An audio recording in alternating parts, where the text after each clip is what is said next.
వాక్యాన్ని చదువుకుందాం. రోమిల్ రాసిన పత్రిక 8వ అధ్యాయము 28వ వచనాన్ని చదువుకొని దేవుని వాక్యాన్ని ధ్యానించుకుందాం. శ్రద్ధగా వినాలని కోరుతా ఉన్నాను. దేవుణ్ణి ప్రేమించు వారికి అనగా ఆయన సంకల్పము చొప్పున పిలువబడిన వారికి మేలు కలుగుటకై సమస్తమును సమకూడి జరుగుచున్నవని ఎరుగుదుము. ఆమేన్. దేవునికి స్తుతి మహిమ ప్రభావములు కలుగునుగాక. ఆమేన్. అపోస్తలుడైన పౌలు రోమా సంఘానికి రాసి ఈ మాటలు తెలియపరుస్తున్నాడు. దేవుణ్ణి ప్రేమించు వారికి అంటే దేవుణ్ణి ఎవరైతే ప్రేమిస్తారో ప్రేమించిన వారికి ఏమి చేయబడుతున్నాయో ఆ మాటలు రాస్తా ఉన్నాడు.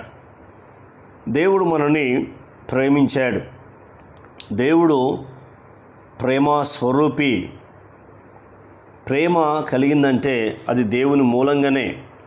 కాబట్టి దేవుడు మనల్ని ప్రేమిస్తున్నప్పుడు మనం కూడా దేవుణ్ణి వ్యక్తిగతంగా ప్రేమించాలి. దేవుణ్ణి ప్రేమించడము అంటే అర్థమేంది?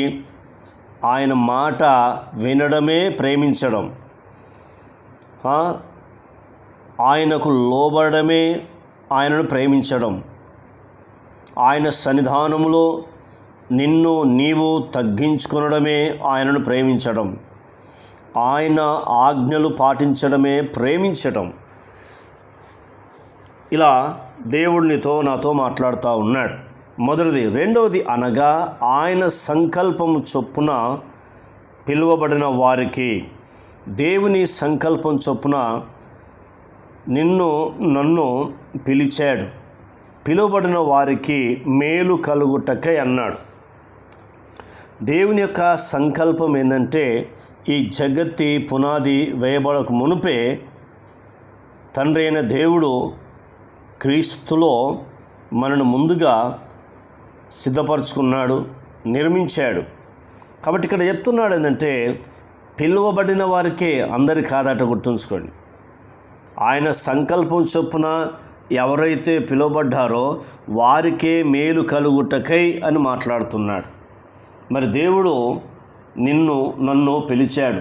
పాపమనే చీకటిలో నుండి దేవుడు మనల్ని పిలిచి ఆయన రక్షణను మనకు అనుగ్రహించాడు. ఆయన పరిశుద్ధతను మనకు అనుగ్రహించాడు. కాబట్టి ఇక్కడ మనం చూస్తున్నప్పుడు సమస్తము సమకూడి జరుగుచున్నవని ఎరుగుదుము. సమస్తము సమకూడుతున్నాయి. మరి ఈ సమస్తము సమకూడి మేలు జరుగుటకై. మరి ఇప్పుడు చూడండి, మేలు జరగాలంటే ఫస్ట్ నీవు శ్రమలు, శోధనలు, కష్టాలు వీటన్నిటిని జయించాలి. జయించినప్పుడే వాటి వెనుక నీకు మేలుంది. ఆ మేలులో చేసే మహాదేవుడు ఆయన ఉన్నాడు.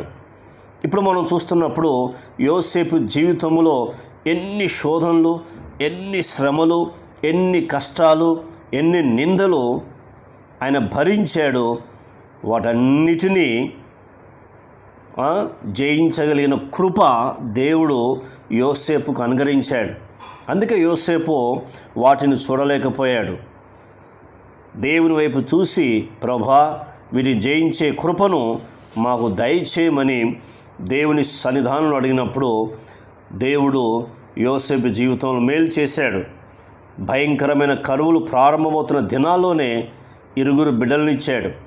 ఏ దేశంలో అయితే బాధపడుతున్నాడో, ఎవరైతే హింసించారో, ఎవరైతే గాయపరిచారో, ఎవరైతే అవమానపరిచారో అక్కడనే దేవుడు యోసేపును రాజుగా నియమించాడు. దేవునికి స్తుతి కలుగునుగాక.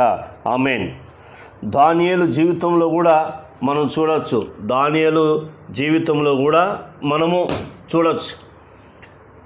ఏంటంటే ఇక్కడ ఆయన కూడా ఎన్నో శ్రమలు, ఎన్నో నిందలు, ఎన్నో అవమానాలు ఆయన పొందుకున్నాడు. కానీ దానియేలు నమ్మకస్తుడు, దినానికి 3 సార్లు ప్రార్థించే వ్యక్తి.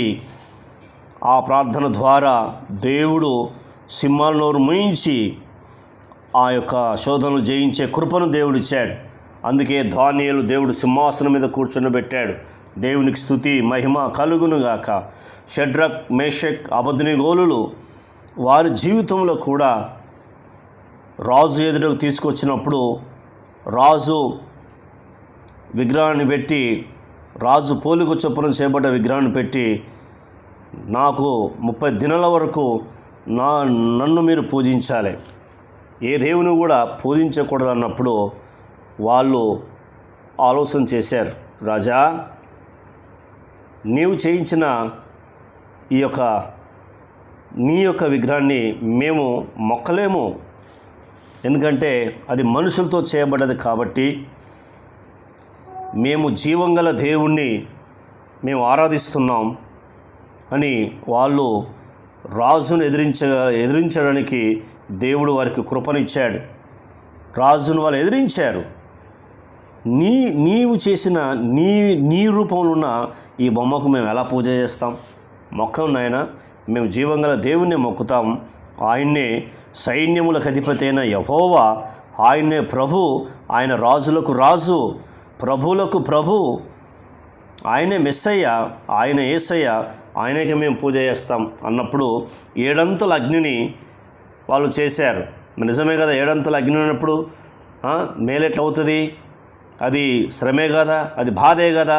అయినను సరే ఈ మండుచున్న అగ్ని గుండం నుంచి మా దేవుడు తప్పించుటకు సమర్థుడు, రక్షిస్తాడని వాళ్ళు తీర్మానం కలిగి ఉన్నారు.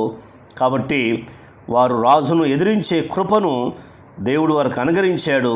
అందుకే దేవుడు వారిని కూడా 3 బబులోను దేశంలో మంచి సలహాదారులుగా వారిని దేవుడు హెచ్చించాడు. నువ్వు ఎప్పుడైతే శ్రమలను తట్టుకొని వాటిని జయిస్తావో దేవుడు నీకు సమస్తము సమకూడి మేలు జరిగిస్తాడు. ప్రార్థన. కన్న తండ్రి, నీకు వందనాలు. విన్న మాటలు బట్టి మీకు స్తుతి, మీకు మహిమ.